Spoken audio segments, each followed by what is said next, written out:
Esta presentación corresponde a la clase Neoplasias 2 para las carreras de Nutrición y Dietética y Obstetricia, promoción 2020, Facultad de Medicina, Universidad de Chile.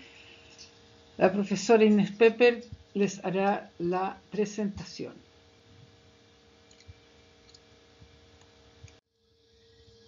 En esta clase vamos a analizar el comportamiento del tejido neoplásico maligno con relación al tejido normal, y para ello vamos a comenzar a analizar cuál es la estructura de ambos tipos de tejidos. Un tejido mamario normal se muestra aquí con un tejido mamario canceroso.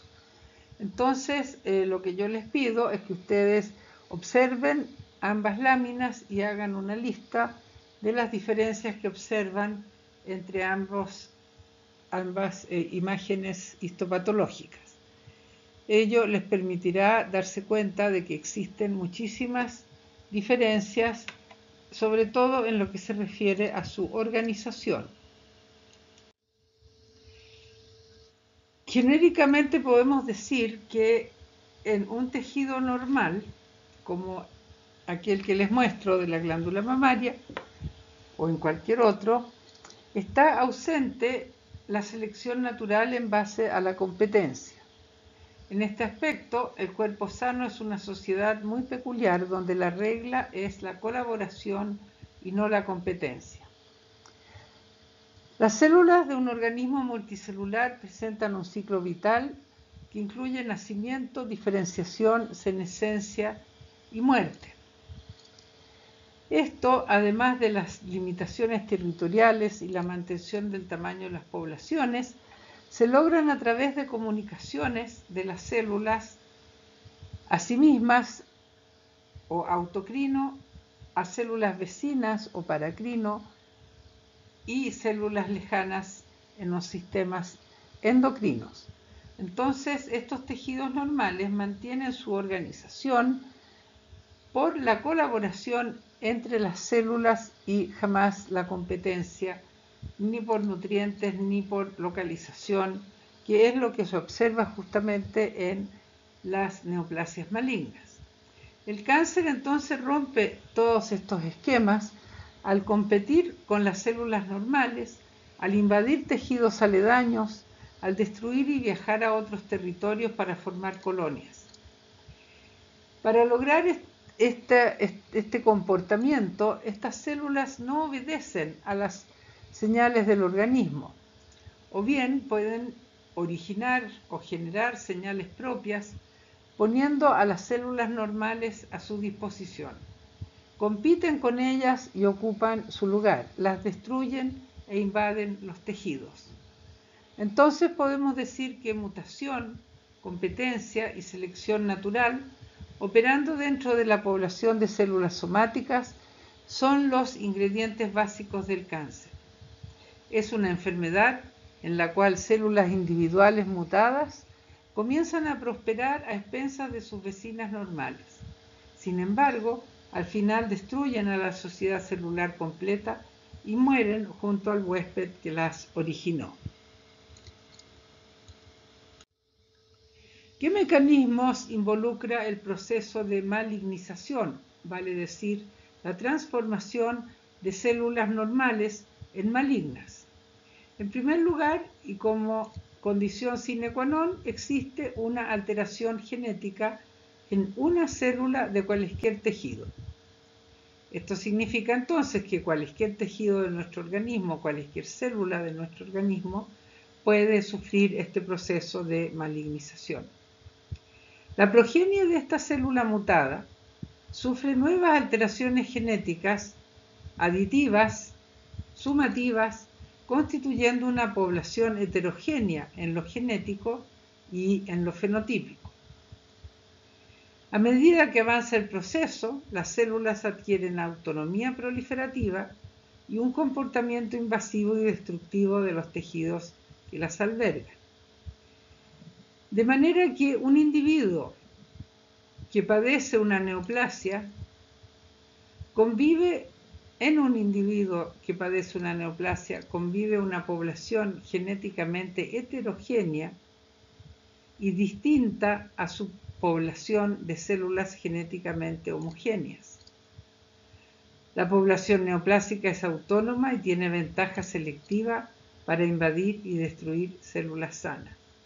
Por lo tanto, en este hepatoma maligno que vemos en la figura, en el dibujo, y en ese carcinoma del labio inferior que vemos en la fotografía, podemos pensar que coexisten una serie de células que forman un tejido altamente heterogéneo en lo genético y en lo fenotípico.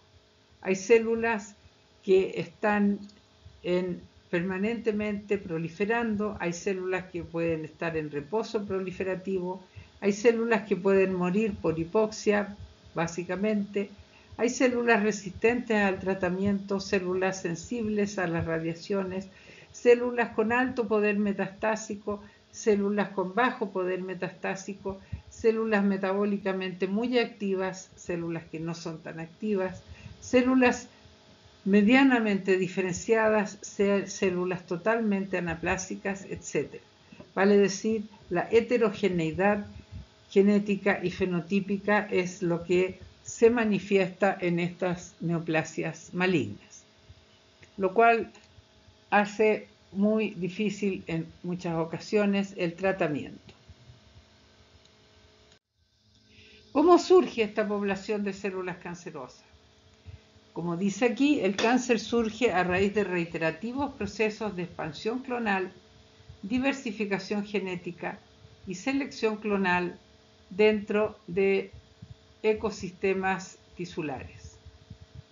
Entonces, lo que estamos observando en este diagrama, que es tomado del libro de Medicina Interna de Harrison, es lo siguiente. De color rojo se ve una célula normal. Esta célula normal sufre una primera mutación y se transforma en un clon celular que vamos a llamar T1.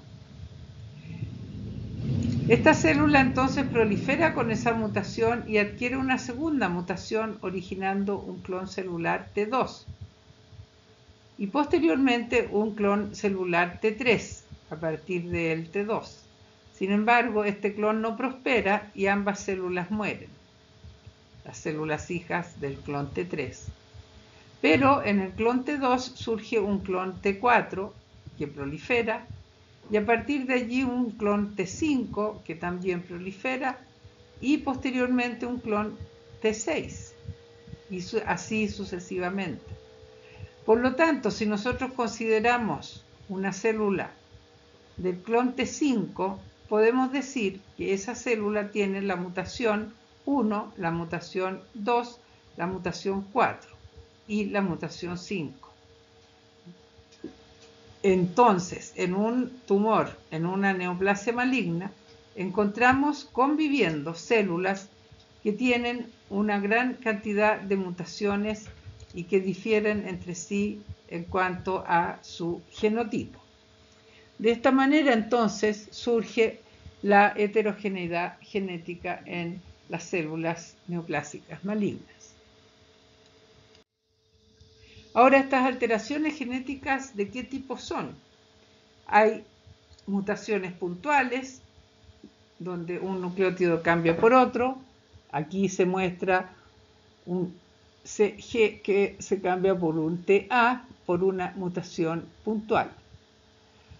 Pueden haber amplificaciones en las cuales un gen se reproduce muchas veces. Puede haber translocaciones en los cuales un segmento del genoma se traslada de un cromosoma a otro cromosoma, o puede haber también inserciones de genes virales en el genoma de una célula. Entonces, como vimos en el diapositivo anterior, todas estas alteraciones genéticas pueden ir originando sucesivamente a los clones que hemos visto. De manera que el clon 4 puede tener, por ejemplo, una amplificación, 3 translocaciones y 2 mutaciones puntuales. Si miramos los cariotipos de pacientes con cáncer, podemos ver que en algunos casos se reproduce una determinada alteración, como es el caso de leucemia mielógena crónica, que muestra la translocación 922 que se reproduce en la mayoría de los casos. Sin embargo, en la mayoría de los cánceres se ve que hay una cantidad enorme de anormalidades en el número y en la estructura de los cromosomas en las distintas células de este cáncer. Ahora bien, esto va a depender entonces del camino que ha tomado la transformación maligna en cada uno de los dos casos que les muestro. Ahora bien, si nosotros comparamos 5 o 6 cánceres pulmonares de 5 o 6 individuos, vamos a ver que ellos pueden tener mutaciones diferentes los unos de los otros, e incluso las células de una misma neoplasia pueden también tener distintas alteraciones genéticas. Y esto lo vemos en forma más ordenada y esquemática en este dibujo que está tomado del libro Robbins, Patología General. Vemos entonces una célula normal que se transforma en una célula cancerosa única, la cual se sufre 30 doblajes para constituir 1 gramo de células cancerosas, o sea 10 elevado a 9 células, que es la masa clínicamente detectable más pequeña que ya a esas alturas ha dado una metástasis microscópica al hígado. Después de 10 doblajes posteriores, vamos a tener ya 1 kilo de células cancerosas con más o menos 10 elevado a 12 células, que es lo que se supone la masa máxima compatible con la vida. Y ya a esas alturas vamos a tener metástasis hepática y tal vez en otros órganos. Ahora bien, este proceso largo puede durar 10, 12, 15 años y comprende las siguientes etapas. Comprende una etapa de transformación donde la primera célula adquiere las primeras alteraciones genéticas, una etapa de progresión donde hay una proliferación de estas células genéticamente inestables que van acumulando mutaciones para finalmente llegar a un tumor con células altamente heterogéneas. Y en este dibujo entonces se muestra un esquema similar al que les mostré en los diapositivos anteriores, donde pueden ver ustedes los clones celulares aquí representados de distintos colores para originar una masa tumoral con células diferentes entre sí. Ahora bien, cuando analizamos el cáncer desde el punto de vista del comportamiento de las células, del comportamiento de las células entre sí, cómo se relacionan ellas, las unas con las otras, podemos ver que en los tejidos normales existen reglas bastante fijas para lograr que los tejidos permanezcan estables en cuanto a su número, en cuanto al grado de diferenciación de sus células y en cuanto a la muerte celular. Si miramos estas dos láminas, podemos ver en la lámina de la derecha el epitelio de las criptas de la izquierda, el epitelio de las criptas del intestino grueso, que se renueva continuamente. Podemos ver que en la base nacen las células a partir de células troncales. Luego se diferencian y comienzan a ascender hacia arriba de la vellosidad y mueren finalmente y se desprenden. Ahora bien, por cada célula que nace en la base de esta cripta, va a haber una célula que muere en la parte superior de la cripta. De manera que el número de células en cada cripta permanece constante en el tiempo. Y además acá en esta microfotografía de la histología del colon normal podemos apreciar las células secretoras de mucus y podemos apreciar claramente que hay un orden muy resguardado en cuanto a la posición que ocupan las células en este epitelio. También podemos apreciar que hay un tejido conjuntivo que las acompaña. Ahora, si miramos al ladito y vemos un cáncer que proviene exactamente de ese mismo tejido, podemos distinguir que, en primer lugar, ya no hay un orden en la disposición de las células. Podemos observar también que hay células de distintos tamaños, de distintas formas, y en el fondo hay desorden. Todavía se mantiene una pequeña remembranza de su estructura inicial, pero si no tuviéramos referencias de que este es un cáncer de colon, no podríamos deducirlo, porque ya la diferenciación y la estructura tisular se ha perdido.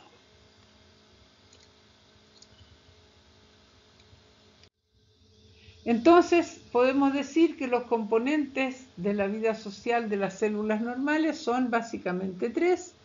En primer lugar, la proliferación, en la cual las células transitan desde G1, pasan por S, donde duplican su DNA, llegan a G2, donde la célula es chequeada en cuanto a que la génesis del DNA nuevo esté correcto, y posteriormente viene la mitosis, en la cual las células se reparten el material genético en dos células hijas. Ahora bien, una de estas células hijas puede seguir proliferando y llegar nuevamente a S, G2 y M, o bien puede salir del ciclo proliferativo hacia el espacio G0, donde va a detener su proliferación para diferenciarse, o bien para repararse, o bien para morir. Entonces, este ciclo proliferativo está finamente regulado y es el responsable de la reposición de las células que reemplazan a aquellas que mueren en el adulto. En el niño y en el joven, la producción de células neta es mayor que la pérdida, puesto que el individuo está aún creciendo. Ahora bien, en la diferenciación es el segundo componente del comportamiento de la vida social de las células, y nosotros sabemos entonces que a partir de una célula troncal pueden diferenciarse distintas estirpes celulares que van a cumplir distintas funciones. Entonces, la célula que sale desde G1 hacia G0 puede diferenciarse hacia una célula inmunitaria, hacia una célula epitelial, nerviosa, sanguínea, etcétera, etcétera, de acuerdo al tejido al que está dando origen. Entonces, la diferenciación involucra dos cosas. Uno, que la célula detenga su proliferación y salga del ciclo proliferativo hacia G0, y dos, que reciba las instrucciones, los mensajes necesarios para adquirir el fenotipo diferenciado que se requiere. Y esto significa una modificación en la expresión génica de la célula. Y finalmente, el tercer componente de la vida social de células normales es la muerte, ya que toda célula, después de un determinado número de ciclos proliferativos o de un determinado tiempo, van a envejecer y posteriormente van a morir. Ahora, esto en condiciones de normalidad ocurre a través del mecanismo denominado apoptosis o muerte celular programada, en la cual una célula se separa, se condensan los núcleos, se forman los cuerpos apoptóticos, y estos cuerpos apoptóticos van a ser fagocitados por células aledañas. Entonces, esta es una muerte programada que ocurre cuando, desde un punto de vista del de la fisiología celular cuando le corresponde a esa célula morir.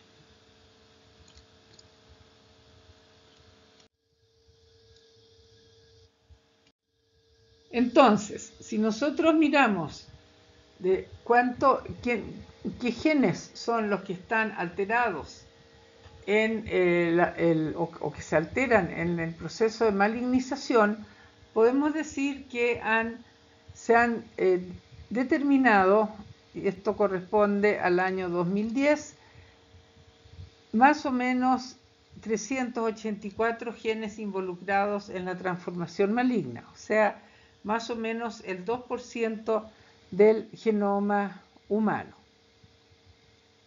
que posee, como ustedes saben, 30.000 genes. Entonces, en la tabla de arriba se muestra la información que se tenía en marzo del 2004 y en la de abajo se muestra lo del 2010.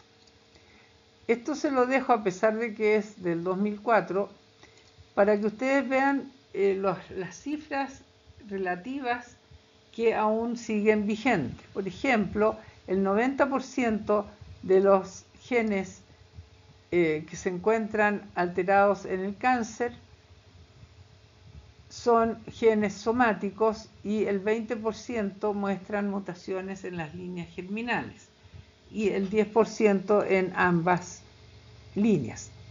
Las mutaciones en células somáticas se muestran de color azul, de color naranja las de la línea germinal y de color calipso cuando ambos tipos de genes están alterados.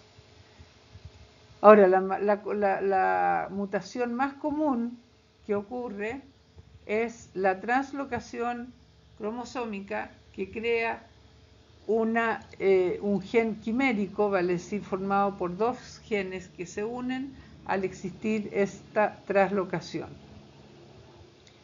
Y lo otro es que muchos de los genes del cáncer han sido encontrados en leucemias, linfomas y sarcomas que en otro tipo de cáncer, a pesar de que ellos representan solo el 10% del cáncer humano.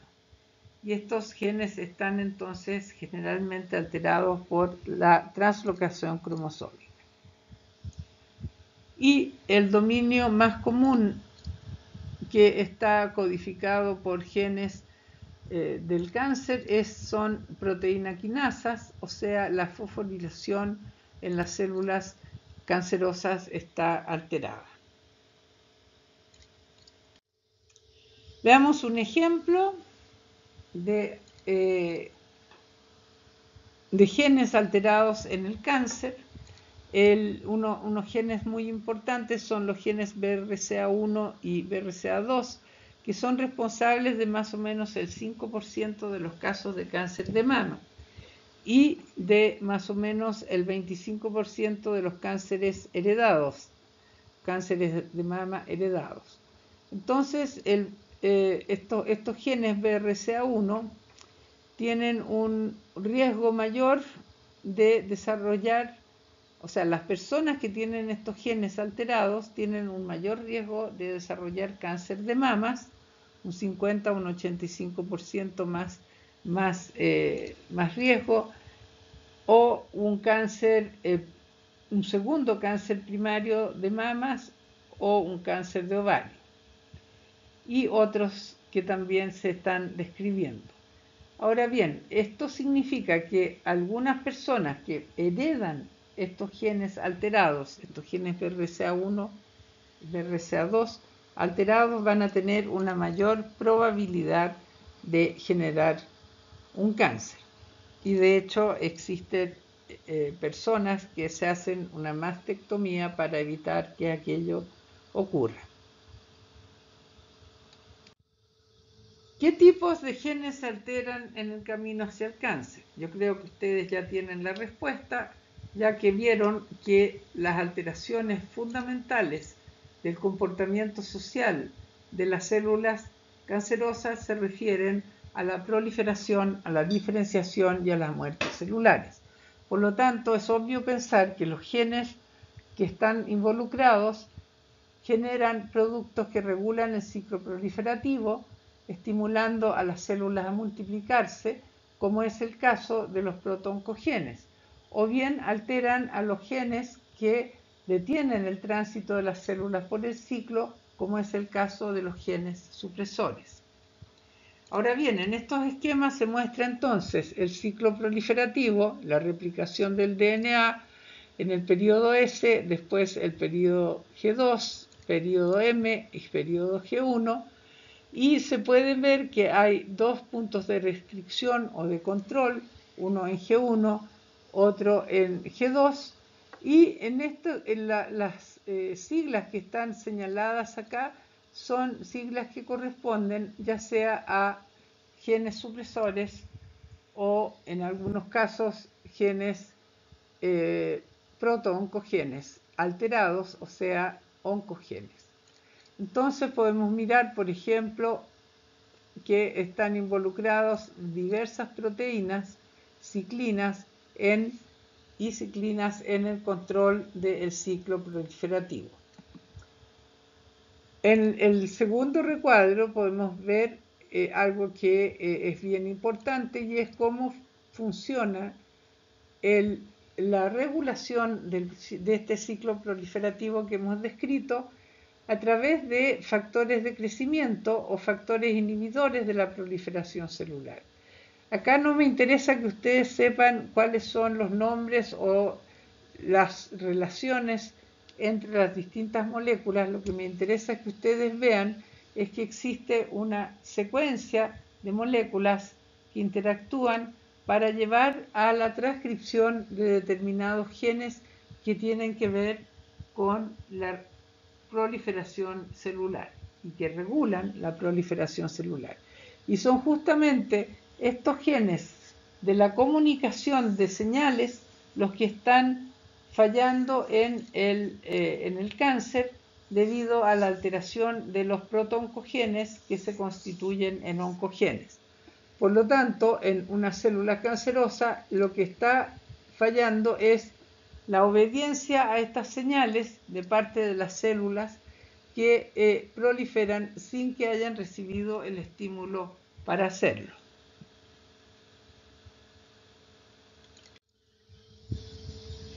Entonces, en la normalidad, una división celular normal, nosotros vamos a ver que existe un equilibrio entre los genes supresores de tumor, que están aquí señalados en celeste, y los protooncogenes, que están señalados en verde.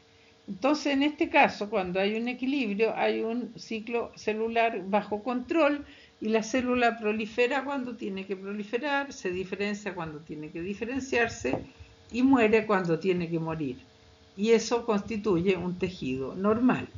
En cambio, en el cáncer lo que ocurre es que hay un gen supresor de tumor que está mutado o un protooncogen que está mutado. Y por lo tanto va a haber una pérdida de función de las proteínas o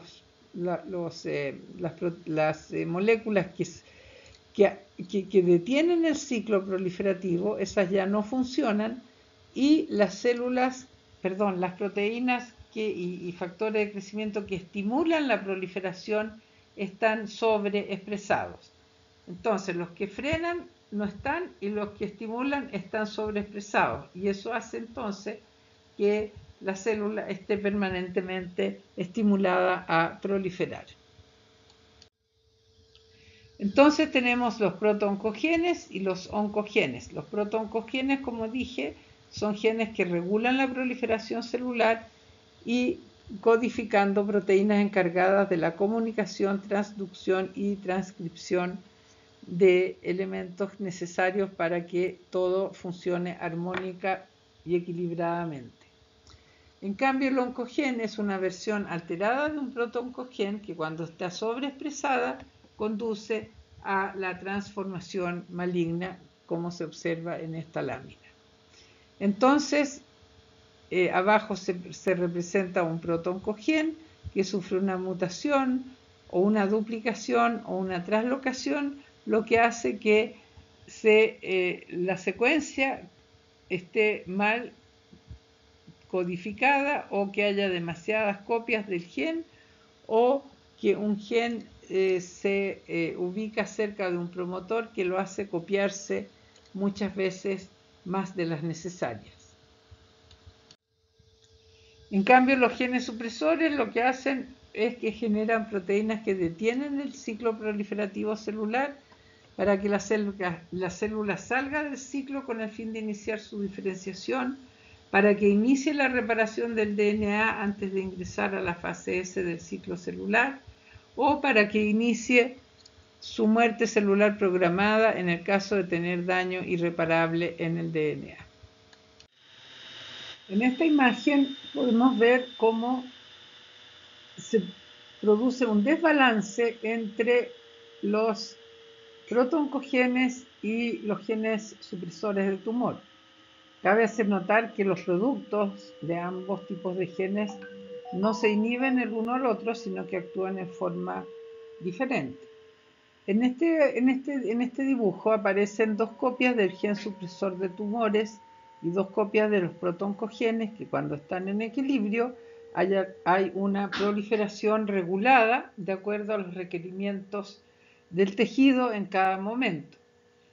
Cuando se produce una mutación que provoca la sobreactivación de un protooncogen convirtiéndose en un oncogen, entonces se produce una sobreestimulación de la proliferación celular y las células están permanentemente en el ciclo proliferativo y están por lo tanto aumentando la masa de la neoplasia. Ahora bien, la otra alternativa que puede suceder en conjunto con la recién nombrada es que ambos genes supresores estén inactivados, ambos alelos, y por lo tanto está la célula está estimulada en forma normal, pero no tiene la contraparte que inhiba la permanencia de las células en el ciclo proliferativo y por lo tanto también en ese caso hay una proliferación celular excesiva. Ahora, en la mayoría de las neoplasias hay alteraciones tanto de los genes supresores como de los protooncogenes. Y del balance que resulte de ello es que se produce una proliferación celular excesiva y lo que es más importante es que esa proliferación celular no está adecuadamente regulada y no obedece a los mecanismos regulatorios. Entonces los protooncogenes y genes supresores en la transformación maligna funcionan como se muestra en este dibujo, cuando hay equilibrio entre las dos copias de protooncogenes y los dos alelos de genes supresores, el tejido crece de acuerdo a lo que se requiere. Cuando hay un predominio de los genes, de los protooncogenes por alguna mutación que los lleva hacia la hiperactividad, se produce una proliferación excesiva, y cuando faltan ambos genes supresores o están inactivados, entonces resulta también en una división celular excesiva porque no hay quien frene ese ciclo proliferativo.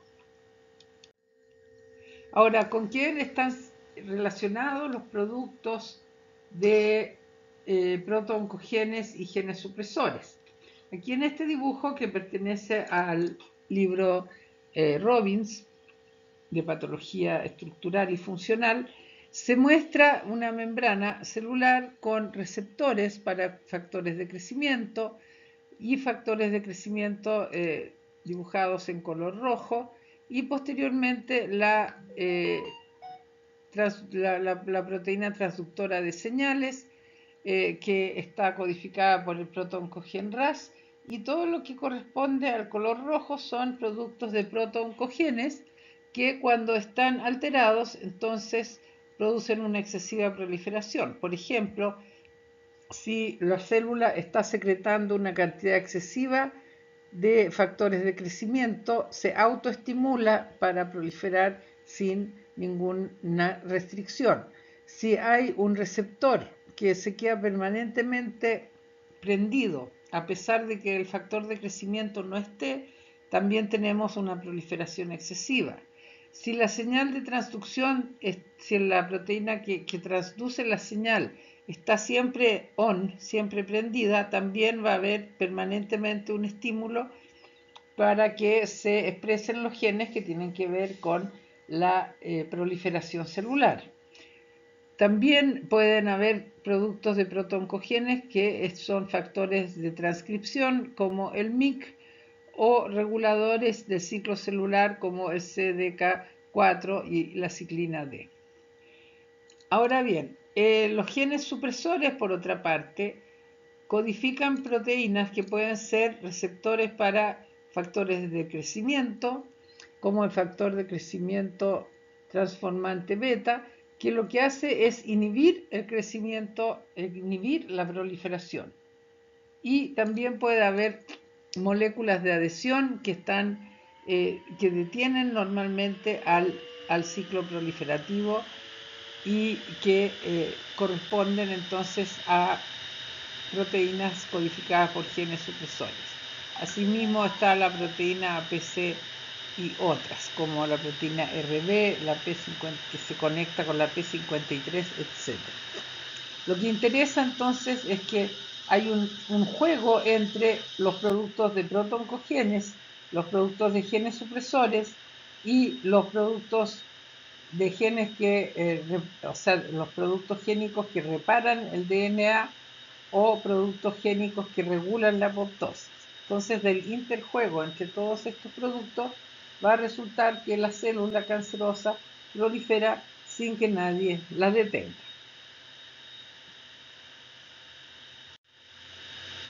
Aquí vemos un ejemplo de la acción de genes supresores. Si ustedes siguen el monito que está presentado acá, van a ver que una célula normal que tiene una P53 normal sufre un daño al DNA y por hipoxia se activa la P53 y se une al ADN. Una vez que se une al ADN se producen los efectos dependientes de la transcripción en las dianas y se produce la acción de la P21 y la GADD45. Ellas ambas tienen que ver con la detención de las células en G1 para que la célula sea reparada por la enzima correspondiente. Ahora bien, si esto no es posible porque el daño es irreparable, entonces se pone en juego la señal de la apoptosis y la célula prefiere morir antes que replicar un DNA fallado. O sea, la idea es que la célula es revisada, se detecta un daño, se intenta reparar el daño, si el daño no se puede reparar, la célula recibe una señal que le dice que se muera. Ahora bien, si la célula tiene una mutación, es que es la segunda, la que aparece aquí al medio, si tiene una mutación o pierde la proteína P53 y hay un daño al DNA, no se activan los genes dependientes de P53, no se detiene el ciclo proliferativo, no se repara el DNA, no hay envejecimiento y entonces estas células mutantes se expanden y sufren otras mutaciones y constituyen una neoplasia maligna. En tercer lugar, tenemos una célula normal con una P53 normal que recibe daño en el ADN, se activa la P53 que se une al ADN y se produce entonces la MYC34 transcriptasa y procesadores y entonces se inhibe la traducción de genes promotores del crecimiento y la célula se va a la quiescencia o al reposo y a la senescencia o envejecimiento. O también puede ser que se inhiba la traducción de genes antiapoptóticos y entonces la célula se ve liberada y puede sufrir la apoptosis y morir. Entonces, esto más que el detalle, lo que me interesa que ustedes vean es que la regulación de los mecanismos de reparación y de muerte, en este caso están fallando porque hay una falla en los genes supresores. Ahora, si uno mira dónde están ubicados los productos de protooncogenes y de genes supresores y qué es lo que hacen entre sí, va a haber esta verdadera red enmarañada de flechas que van y vienen y que muestran que el problema es extraordinariamente complejo, que las interacciones moleculares ocurren y son también muy complejas y que se traducen finalmente en cambios en la expresión génica que nos lleva a que haya un estímulo o un freno a la proliferación celular o a la muerte celular. Entonces, del balance y de la conversación que tienen todas estas moléculas entre sí, va a depender lo que la célula haga. Hay puntos de control, hay proteínas que envían señales estimulatorias, hay otras que envían señales inhibitorias y todo este complejo sistema entonces funciona en condiciones normales de tal manera que la célula, entre comillas, sabe cuándo proliferar, cuándo diferenciarse, cuándo morir. En el cáncer la célula no escucha razones, no escucha ningún tipo de estímulos, ni positivos ni negativos, y prolifera en forma continua. Aquí les pongo una lista de los oncogenes de algunos tipos de cáncer. Mi intención no es que ustedes sepan qué oncogen hace qué cosa, sino que mi intención es que ustedes lean estas tablas y saquen conclusiones y las anoten en un papelito. Aquí tienen entonces los oncogenes que están ordenados en cuanto a su función y se anota también el nombre que tienen, la mutación o el problema genético que sufren para originar el tumor que se anota en cada caso. Y aquí están los genes supresores, supresores de tumor que están involucrados en neoplasias humanas. Bien, y en resumen entonces, en el fenotipo maligno tenemos problemas básicamente, que es lo que hemos hecho énfasis hasta ahora, una pérdida de control sobre el crecimiento, o sea, hay un aumento de señales para proliferar y una falta de señales inhibitorias de la proliferación. Ese es el tema central, pero además hay otros elementos que están alterados en estas células cancerosas y está, entre otras cosas, una resistencia a la muerte o a la apoptosis, una inmortalidad replicativa, la senescencia, el envejecimiento de las células está inhibido, hay una capacidad de atraer o crear un aporte sanguíneo, las células liberan factores de crecimiento endotelial que hace que los vasos sanguíneos se metan en el tumor y lo irriguen, hay una capacidad de invadir el tejido cercano, hay liberación de proteasas, hay expresión de moléculas de adhesión celular que le permiten a las células movilizarse, y entonces eso conduce a una capacidad de colonizar y sobrevivir en un ambiente ectópico, o sea, un ambiente distinto al ambiente de donde se formó ese tumor, y eso se denomina metástasis. En este dibujo, que es un dibujo de un artículo muy famoso, se muestra esto mismo que les acabo de decir. En forma de este círculo está la evasión de los genes supresores, la evasión de la destrucción inmune. Aquí esto es bien interesante porque las células cancerosas se disfrazan para que el sistema inmune no las distinga. Hay una inmortalidad replicativa, hay inflamación promovida por las células inflamatorias. La inflamación ayuda al crecimiento neoplásico en algunos momentos.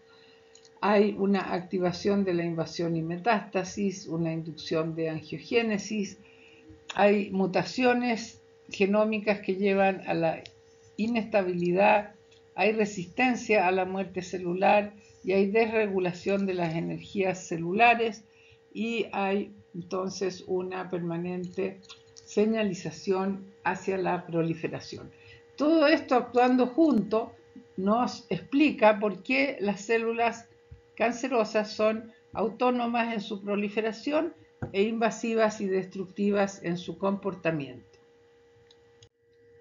Y con esto terminamos Neoplasias 2. En la tercera clase les voy a contar acerca de los agentes carcinogénicos y cómo producen la transformación de células normales en malignas. Muchas gracias.